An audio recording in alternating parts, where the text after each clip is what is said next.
Silakan Bung Erwin dari Rantai Bali Indonesia, silakan berdiri. Ya, saya pikir memang tugas pemberantasan anti korupsi tidak hanya milik NGO, tapi juga milik semua pihak, termasuk Mas Fahri.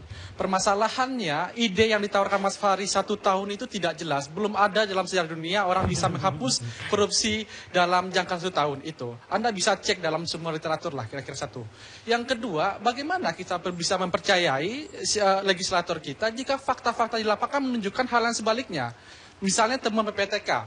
Temuan PPTK mengatakan dari tahun anggota DPR periode 2009 sampai 2015 ini adalah paling terkorup dalam sejarah Indonesia.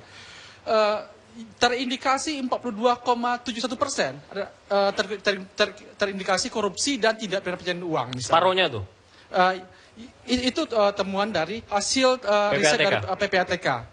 Yang kedua, dari temuan dari pantauan kawan-kawan Fitras misalnya, pada tahun 2012 sampai 2013 misalnya, tingkat absen dari anggota DPR kita itu paling rendah, 35% misalnya. Itu dari tingkat kehadiran. Belum kita lihat dari jumlah kinerja anggota DPR, misal kinerja legislasi. Riset ILR mengatakan bahwa sekitar dari target prolegnas yang dilakukan oleh DPR cuma 15,6% misalnya. Padahal kita lihat misalnya gaji DPR di Indonesia itu adalah nomor 4 tertinggi di dunia misalnya. Tertinggi. Itu mengalahkan Amerika Serikat dan Australia. Itu misalnya. Belum kita lihat dari kualitas misalnya. Banyak sekali ide-ide anggota DPR yang secara diametral berlawanan dengan ide pemberantasan korupsi, termasuk untuk memperkuat komisi pemberantasan korupsi atau komisi independen. Saya pikir hampir dari semua negara modern ya, kehadiran komisi negara independen atau KPK adalah sebuah keharusan, hampir 80%. Mereka memulai pemberantasan korupsi dengan memperkuat KPK di masing-masing negara kita sendiri. Tapi yang di Indonesia terjadi malah sebaliknya kira-kira. Saya pikir Bung Fahri menjelaskan secara konseptual ide tentang gerakan anti korupsinya. Iya, saya sedikit. Memang kalau kita lihat komparasi beberapa lembaga pemberantasan korupsi antar di dunia, yang paling success story, yang paling menjadi rujukan banyak orang itu adalah Independent Commission Against Corruption, ICAC di Hong Kong. Butuh 4 tahun bagi ICAC Hong Kong. Itu didukung oleh pemerintahan yang bersih. Karena pemerintahan Inggris, dan kemudian orang-orang ICAC pun diambil dari banyak penyidik-penyidik dari Inggris.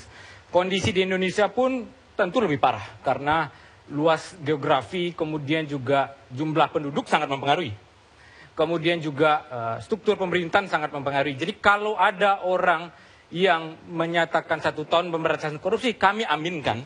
Tetapi kemudian bagaimana logikanya mau 1 tahun berantas korupsi kalau mau membubarkan KPK?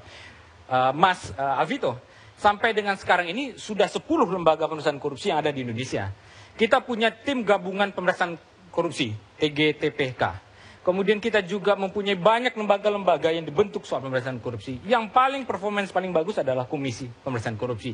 Tapi kemudian kalau ada yang berpikir lembaga itu mau dibubarkan, kan ini anomali dalam upaya pemberantasan korupsi. Itu kira-kira dari saya. Baik, ditanggapi? Ya, sebetulnya gini. Sebentar dulu. Saya tanya sebelum ke Pak Joni ya. Sebenarnya gini, itu yang saya bilang. Kenapa Anda nggak coba aja dulu, diskusi aja dulu lah ya.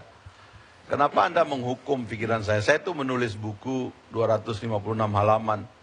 Khusus untuk menjabarkan konsep awal dari ide saya tentang negara transisi. Karena kita ini pindah dari otoritarianisme kepada demokrasi, dan di dalamnya itu ada perubahan dahsyat pada struktur pemerintahan, pada regulasinya, pada institusinya, dan juga pada perilaku manusianya. Saya sadari itu, dan itu sudah saya tulis secara konseptual. Itu saya kirim bukunya ke KPK, bahkan Saudara Bambang Wijayanto ikut memberikan komentar. Kenapa itu nggak dicoba aja dulu diskusinya, daripada Anda ngalor ngidul